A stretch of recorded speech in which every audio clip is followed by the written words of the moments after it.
തൃശ്ശൂർ പൂരത്തിന് പടക്കമുണ്ടാക്കുന്ന പടക്കശാലയിൽ അപകടമുണ്ടായി 14 പേർ കൊല്ലപ്പെട്ടു. പിന്നെ ഏതാനും പേർക്ക് പരിക്കേറ്റു. 4 പേരെ തിരിച്ചറിഞ്ഞില്ല, കണ്ടെത്തിയിട്ടില്ല എന്ന് പറയുന്നു. എന്തായാലും അത് ഒരു മഹാദുരന്തമായിട്ട് നമ്മൾ കരുതുന്നു. അതിൻ്റെ ഇടയ്ക്ക് കണ്ട ഒരു സോഷ്യൽ മീഡിയ പോസ്റ്റാണ് വാസം പറഞ്ഞാൽ എന്നെ ചിന്തിപ്പിച്ചത്. അത് പറയുന്നത്, ഈ അപകടം നടന്നു, അതിൻ്റെ പിറ്റേ ദിവസം അദ്ദേഹം ഈ തൃശ്ശൂർ ആ സ്ഥലങ്ങളിലൂടെയൊക്കെ, തൃശ്ശൂർ പൂരത്തിൻ്റെ ആ സ്ഥലങ്ങളിലൂടെയൊക്കെ നടന്നു. ആളുകളെല്ലാം അർമാദിച്ച് പൂരത്തിൻ്റെ ബഹളവും അതിൻ്റെ കാര്യങ്ങളുമായിട്ട് കടകമ്പോളങ്ങളും ആളുകൾ അർമാദിച്ചുമൊക്കെ നടക്കുന്നു. ഈ വെടിക്കെട്ടിൻ്റെ കാര്യം തന്നെ അവിടെ ആരും ഓർക്കുന്നില്ല. അങ്ങനെ ഒരു കാര്യം സംഭവിച്ച് അത് ഇന്നലെ തലേന്ന് നടന്നതാണെന്നുള്ള കാര്യം പോലും ആലോചിക്കുന്നില്ല. വാസ്തവം പറഞ്ഞാൽ അതിന് ഒരു ചിന്തിക്കേണ്ട ഒരു വസ്തുതയുണ്ട്. നമ്മുടെയൊക്കെ ഒരു ചിന്താഗതി, മറ്റുള്ളവന് എന്ത് സംഭവിച്ചാലും നമുക്കൊരു പ്രശ്നമില്ല, നമ്മുടെ കാര്യം നടക്കണം, നമുക്ക് അർമാദിക്കാനും നമുക്ക് അതിനുള്ള സൗകര്യങ്ങൾ ഉണ്ടാവണം. ആ ഒരു രീതിയിലേക്ക് ചിന്തിക്കുന്നൊരു ജനതയായിട്ട് നമ്മൾ മാറിയിട്ടുണ്ടോ എന്നാണ് എനിക്ക് സന്ദേഹമുള്ളത്. പലപ്പോഴും നമ്മുടെ കാര്യം മാത്രം.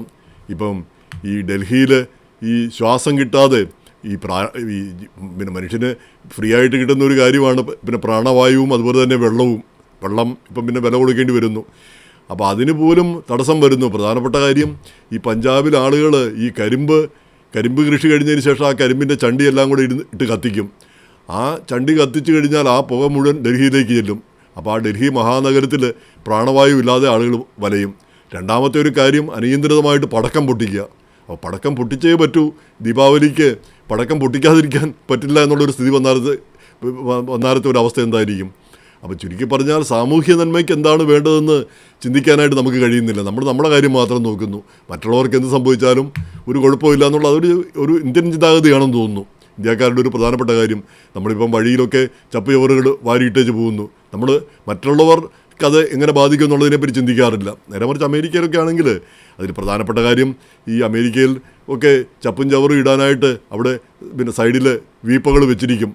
നേരെ മറിച്ച് ഇന്ത്യയിൽ എവിടെ കൊണ്ട് പിന്നെ ഇടും? എവിടെയെങ്കിലും ഇടണമല്ലോ. അപ്പോൾ പിന്നെ വഴിയിലിടുകയും ചെയ്യും. അപ്പോൾ അതിനെ ഒരു ഇന്നോവേറ്റീവായിട്ടുള്ള എന്തെങ്കിലും ഒരു കാര്യം കണ്ടെത്താനായിട്ട് നമ്മുടെ തദ്ദേശ സ്വയംഭരണ സ്ഥാപനങ്ങൾക്കൊന്നും കഴിഞ്ഞിട്ടുമില്ല. ചണ്ടി കൂമ്പാരങ്ങളൊക്കെ ആണല്ലോ, മാലിന്യം ആണല്ലോ നമ്മുടെ പ്രത്യേകിച്ച് കേരളത്തിലെ ഏറ്റവും വലിയ പ്രശ്നം.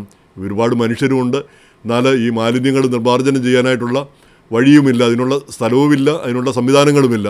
അപ്പോൾ അത് ഉണ്ടാവേണ്ടത് ഒരു ആവശ്യം തന്നെയായിരിക്കുന്നു. അപ്പോൾ ഇതിൻ്റെ ഇടയ്ക്കാണ് നമ്മുടെ ഈ സാമൂഹ്യ പ്രതിബദ്ധത എന്നൊക്കെ നമ്മൾ പറയുമെങ്കിലും നമ്മളെപ്പോഴും നമ്മുടെ കാര്യം മാത്രം നോക്കുന്നു. മറ്റുള്ളവരെ അതെങ്ങനെ ബാധിക്കുന്നു, അല്ലെങ്കിൽ മറ്റുള്ളവർക്ക് അതെങ്ങനെ ദ്രോഹം ചെയ്യുന്നു എന്നുള്ളതിനെപ്പറ്റി ആലോചിക്കാറില്ല. അതുപോലെ തന്നെ ഇപ്പോൾ പൂരത്തിന് ഈ അപകടമുണ്ടായി കുറേ പേര് മരിച്ചു. ഇനിയിപ്പം നമ്മൾ ദുഃഖിച്ചിരുന്നിട്ട് എന്താണ് കാര്യം എന്ന് ചോദിക്കാം. തീർച്ചയായിട്ടും ചോദിക്കുന്നതിൽ തെറ്റൊന്നുമില്ല. നമ്മൾ ദുഃഖിച്ചിരുന്നതുകൊണ്ട് അവർക്ക് എന്തെങ്കിലും ഗുണമുണ്ടാവുമോ? നമ്മൾ പിന്നെ ഇത് പ്രമാണിച്ച് പൂരത്തിന് ആഘോഷങ്ങളെല്ലാം അങ്ങ് കുറച്ചു, അല്ലെങ്കിൽ പിന്നെ ആളുകൾ അല്ലെങ്കിൽ പൂരം വേണ്ടെന്ന് വെച്ചു, ഇതൊക്കെ കൊണ്ട് അവർക്ക് എന്തെങ്കിലും കിട്ടുമോ? ഒന്നും ഇല്ലായിരിക്കാം. എങ്കിൽ കൂടി അവർക്ക് അവരുടെ കുടുംബങ്ങളെയൊക്കെ പിന്നെ സംരക്ഷിക്കാനുള്ള നടപടികൾ അതൊക്കെ ഉണ്ടാകുമെന്ന് ഞാൻ പ്രതീക്ഷിക്കുന്നു. എന്തായാലും നമ്മുടെ ഒരു സാമൂഹ്യ പ്രതിബദ്ധത എല്ലാ കാര്യങ്ങളിലും, ഇക്കാര്യത്തിൽ മാത്രമല്ല എല്ലാത്തിലും നമ്മുടെ കാര്യം മാത്രം നോക്കുന്നു. നമ്മൾ വലിയ സംസ്കാര സമ്പന്നരാണ്, നമ്മൾ ഭയങ്കര സംസ്കാരമാണെന്നൊക്കെ നമ്മൾ വീമ്പറക്കാറുണ്ടെങ്കിലും പലപ്പോഴും നമ്മുടെ കാര്യത്തിൽ ഒതുങ്ങിപ്പോകുന്നു. അതിന് കാരണം ഞാൻ ആ ചപ്പിയവറിൻ്റെ കാര്യം പറഞ്ഞ പോലെ, അത് ഇടാൻ സ്ഥലമില്ലെങ്കിൽ പിന്നെ നമ്മളെന്ത് ചെയ്യും? വഴിയിലിടുക എന്നുള്ളതാണ് അതിൻ്റെ പിന്നെ പ്രധാനപ്പെട്ട കാര്യം. അപ്പോൾ അതിനുള്ളൊരു സംവിധാനം ഉണ്ടാവുന്നില്ല. അപ്പോൾ ഒരു മാറ്റം തീർച്ചയായിട്ടും ഉണ്ടാവേണ്ടതുണ്ട്.